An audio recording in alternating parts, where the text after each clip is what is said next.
నేటి నుండి తెలంగాణ అసెంబ్లీ శీతాకాల సమావేశాలు ప్రారంభం కానున్నాయి. ఉదయం 10:30కు శాసనసభ శాసనమండలి సమావేశాలు ప్రారంభం కానున్నాయి.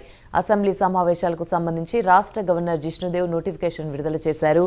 మొదటి రోజు తెలంగాణ తల్లి విగ్రహావిష్కరణపై అసెంబ్లీలో రేవంత్ రెడ్డి ప్రకటన చేయనున్నారు.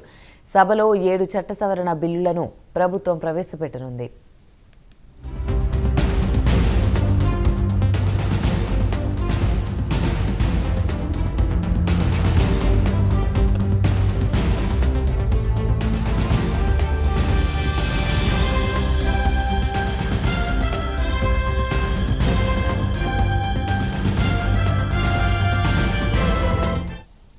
ఈ సమావేశాల్లో రైతు భరోసా పథకంపై కీలక చర్చ జరగనుంది. దీని విధి విధానాలపైన ఇప్పటికే ప్రభుత్వం ఒక ముసాయిదాను తయారు చేసింది. రైతు భరోసా సహాయాన్ని ఎన్ని ఎకరాలకు పరిమితం చేయాలని, ఎలాంటి భూములకు ఇవ్వాలి, కౌలు రైతుల సంగతేంటి వంటి అంశాలపై సభలో చర్చించనున్నారు. తెలంగాణలో కాంగ్రెస్ ప్రభుత్వం ఏర్పాటై ఏడాది పూర్తయిన సందర్భంలో ఈ అసెంబ్లీ సమావేశాలు మరింత రసవత్తరంగా మారే అవకాశాలు కనిపిస్తున్నాయి. ముఖ్యంగా ఈ సమావేశాల్లో కాంగ్రెస్ పార్టీ ఏడాది పాలన, రుణమాఫీ, హైడ్రా, మూసీ ప్రక్షాళన, రైతు భరోసా వంటి కీలక అంశాలపై చర్చ జరిగే అవకాశం ఉంది.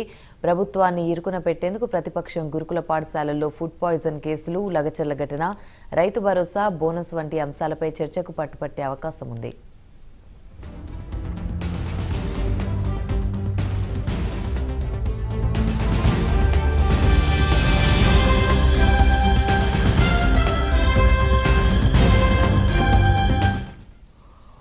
మరోవైపు బీఆర్ఎస్ అధినేత కేసీఆర్ ఈ అసెంబ్లీ సమావేశాలకు హాజరవుతారా లేదా అనే దానిపై ఉత్కంఠ నెలకొంది.